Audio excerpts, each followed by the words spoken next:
Welcome students to the online class. Today we will see the explanation of the very first poem, My Mother at 66.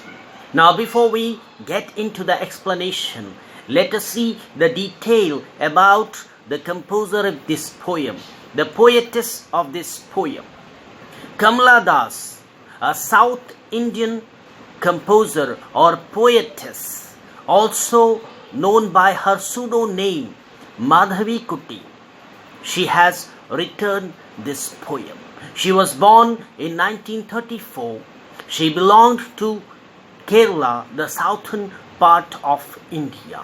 Being a versatile and prolific writer, she has written many stories, poems, autobiographies that associate with the issues related to women and children.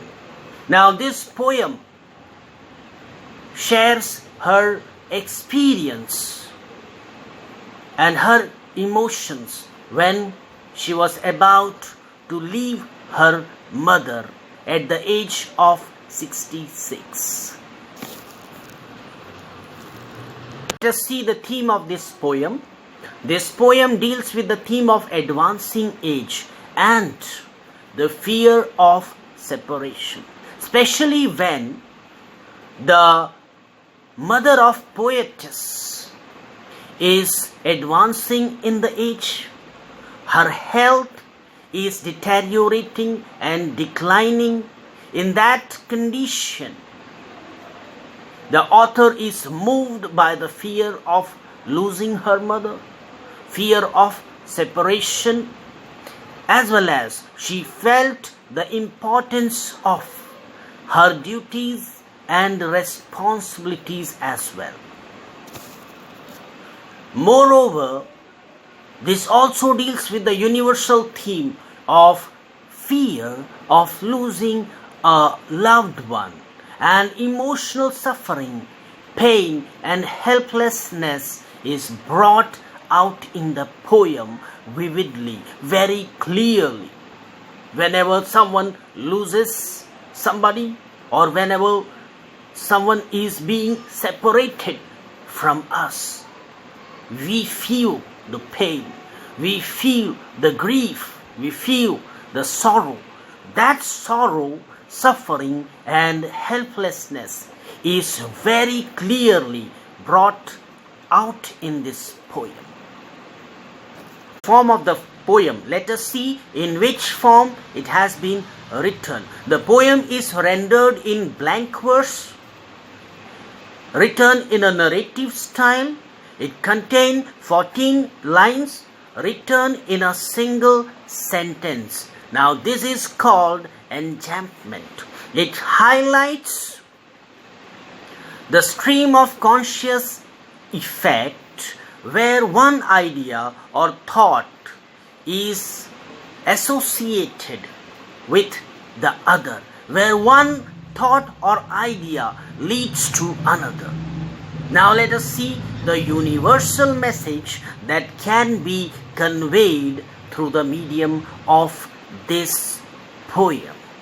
Aging is a natural phenomenon, and all of us can be affected by it. The problem faced by the children is that when their parents become old or advanced in age, they are disturbed. At one hand, they are supposed to fulfill their duties and responsibilities concerning their parents who are getting older and advanced in age. On the other hand, they have to pursue their dreams. They are supposed to fulfill their aspirations. They have their own commitments to do. So they have to strike a balance in between their duty and responsibility towards their old parents and their aspirations dreams, ambitions, and commitments. So this is the universal theme or message that is conveyed through the medium of this poem. Let us see the title of this poem, the appropriateness of the title. That means, is the title appropriate for the poem, or the title is suitable for the poem? How we can justify the appropriateness of the title in this poem? It's very simple.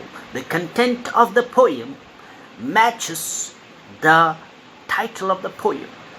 The poem revolves around the advancing age of the poet's mother, as well as the declining and deteriorating health of poet's mother.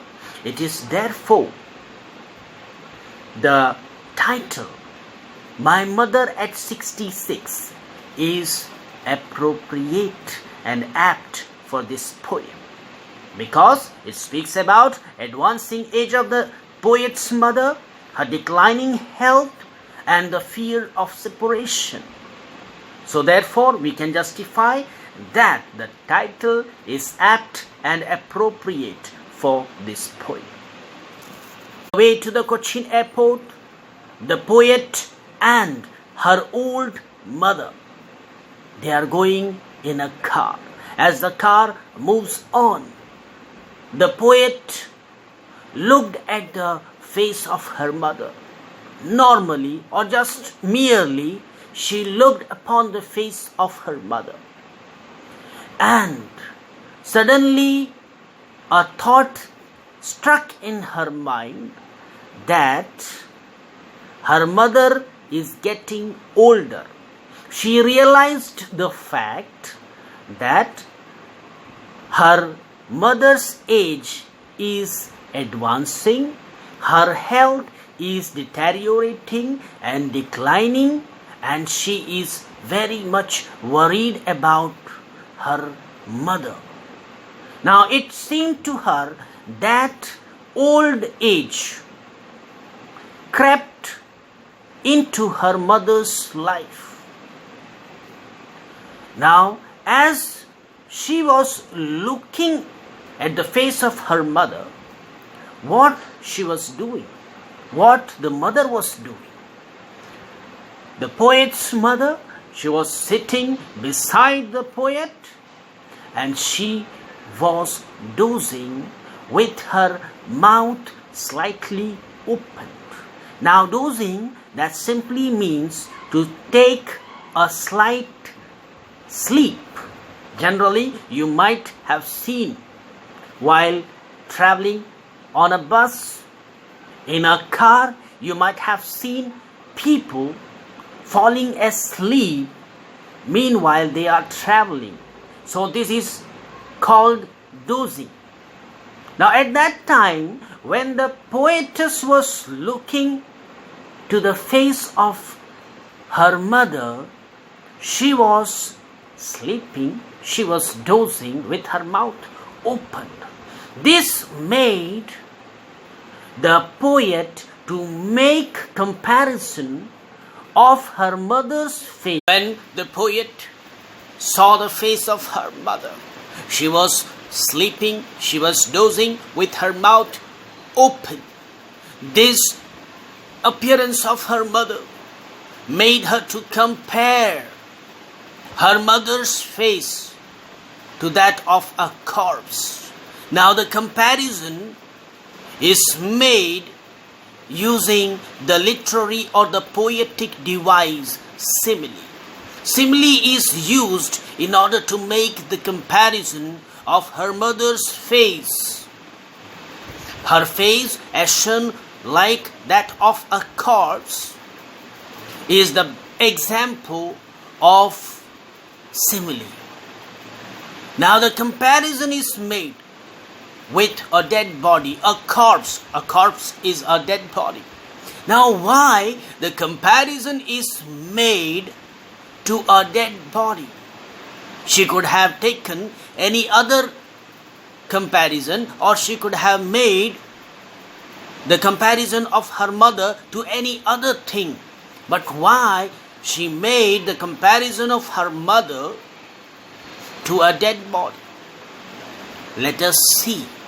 Now, if you have seen a dead body, it is lifeless, it has no emotion, it did not show any expression, it is motionless,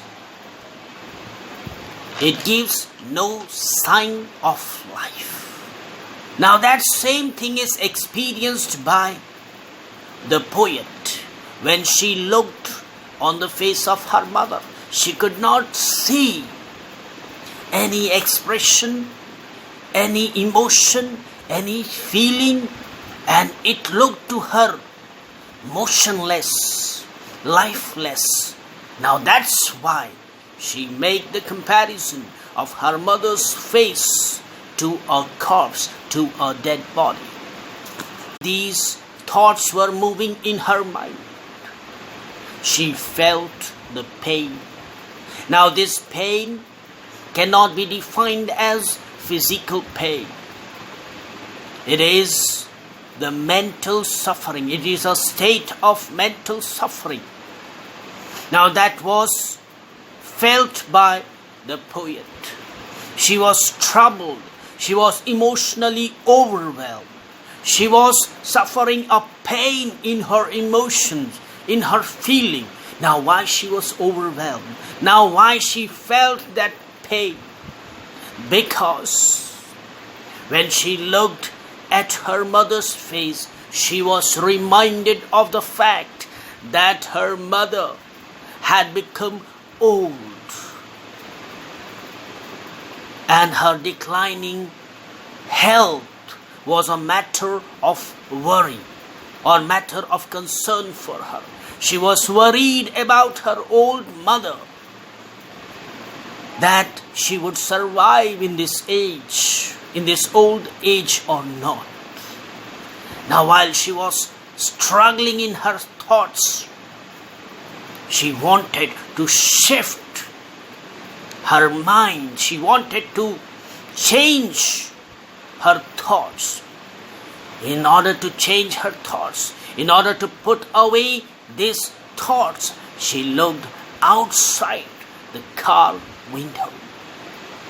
Now, most important thing, one can imagine what one can see, or our sights creates the imagination and thoughts in our mind. So, in order to put away all terrifying thoughts, all painful thoughts, all fearful thoughts, she changed her sight. Till now, she was looking at her mother. Now, in order to change her mind, in order to change her thought, she looked outside the window of the car.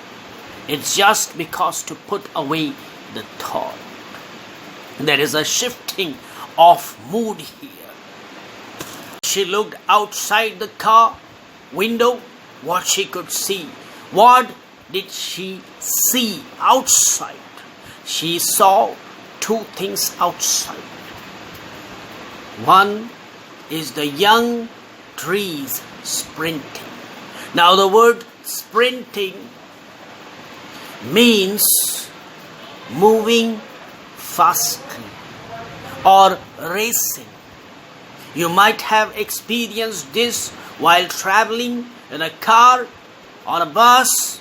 We could have seen that the objects outside the vehicle seems to be running fast, seems to be moving fast, as if they are racing with that vehicle. Same here, when she looked outside, it seemed to her that these young trees are sprinting, moving very fast, as if they are racing with the car. Now here the poet uses the literary device personification in order to present these young trees as living objects. Literary trees cannot move, but using the literary device personification, the poet, the writer, want to give the expression of moving trees into the minds of the reader. Now what else she had seen? The second thing that she had seen are the merry children coming out or spilling out of their homes. These children are happy. Again, the poet uses the literary device, metaphor, in order to describe the children coming out of their houses. These children looks happy, delighted, and joyous. Hear me well. Now, what is the symbolical representation of the young trees which seems to be sprinting, the merry children spilling out of their home, and the poet's mother who is sitting in the car? The symbolical representation or the connectivity of these three things. So let me put it in this way. The children who looks happy, who are delightful, who are merry children, they represent, they symbolize the state of childhood in this poem. The poet want to give the impression, the poet want to give the expression, or the poet want to give the representation of the state of childhood, which includes innocence, which includes fun, which includes joy. When we are in our childhood, or we were children, we were carefree. There were no responsibilities on us. We were free. We enjoyed a lot. That was a state of our childhood. Now, here the poet want to draw a picture of our childhood or the stage of life. So, the children who are happy, who seems to be merry, represents the stage of our life, childhood.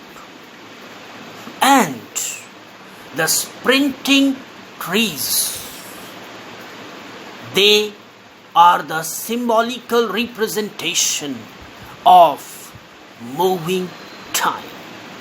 That means the time is on progression. The time is moving very fast. Now there is a correlation, there is a connectivity between the merry children and the sprinting trees. They are the symbolical representation of passage of time, progression of time. As the time moves, human condition changes. As the time moves, our state changes. Childhood changes into boyhood or teenage. As the time moves, teenage moves into adulthood. We become adult. As the time moves, after that we become mature person. And as the time moves, finally we will reach to a stage when we become old and grey-headed. So the moving or sprinting trees are symbolical to the progression of time. Now see, the mother who is sitting inside the car is the symbolical representation of old age. As the time moved, she became old. Now this is the correlation, this is the connectivity between the young trees, between the married children, between the old mother who is sitting inside the car. They have reached the airport. The poet, after the formalities of check-in, she stood a few yards away from her mother. Again she looked at her mother's face as she was standing there. Her mother was standing there in order to bid her goodbye. She looked at her face. Now this time, her mother's face looked like a late winter moon. The comparison which is made about her mother's face, it is compared to a winter late moon. Now why did the author compare, why did the poet compare her mother's face to a late winter moon? What is the logic between this comparison? Let us see. If you ever seen a moon in a winter season, it seems that the moon is blurred. It has lost its brilliance. The shining of the moon is not visible due to the fog and the mist that comes between the atmosphere. We cannot visualize moon in its full brightness due to this fog and mist. It looks dull and monotonous. It looks lusterless. In that same manner, when the author, when the poet looks at her mother's face, she sees that her mother's face is wan, pale and lusterless. So it is therefore she made the comparison of her mother's face to a winter late moon. She felt the old familiar ache. What do you understand by familiar ache?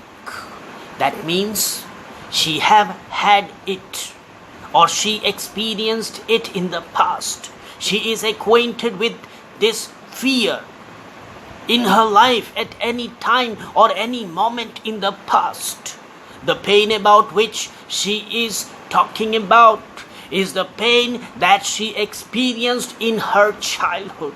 Being a small child, it was her pain that she experienced of losing her mother. She was always afraid that she would lose her mother. Being a child, this fear of separation or this fear of losing her mother always haunted her. When she was a small child, this same fear, this same pain again approached her. Now what happens? Her mother is old. Once this pain tormented her, once this pain haunted her when she was a small child. Now this time, this pain is again haunting her when her mother is old and she has to leave her.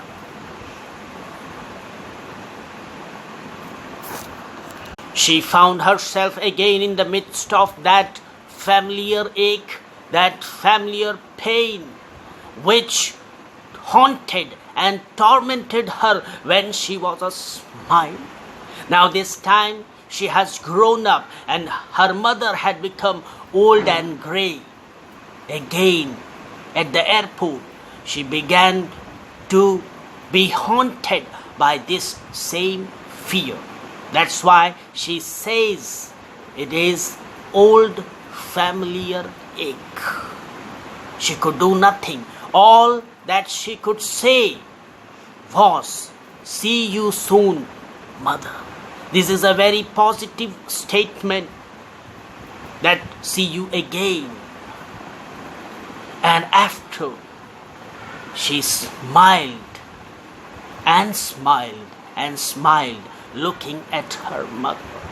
The poet, in order to intensify the statement, uses the literary device repetition. The sentence "smiled and smiled and smiled" is very profound. The poet is covering her worries, anxieties, pain, suffering, ache, using a sweet smile. We also sometimes do like that. We cover or we put on a smile in order to hide our problems, our frustrations, our worries and anxieties by using a smile. This also shows the positive attitude of the poet. Even though she was moved by fear of losing her mother, fear of being separated from her mother, she was frustrated, depressed, she suffered pain and ache emotionally, but she gives a message to her mother that "I will see you soon." And she smiled. She covered her all pain and suffering using a smile. That represents positive attitude of the poet. Here ends the poem. Thanks a lot.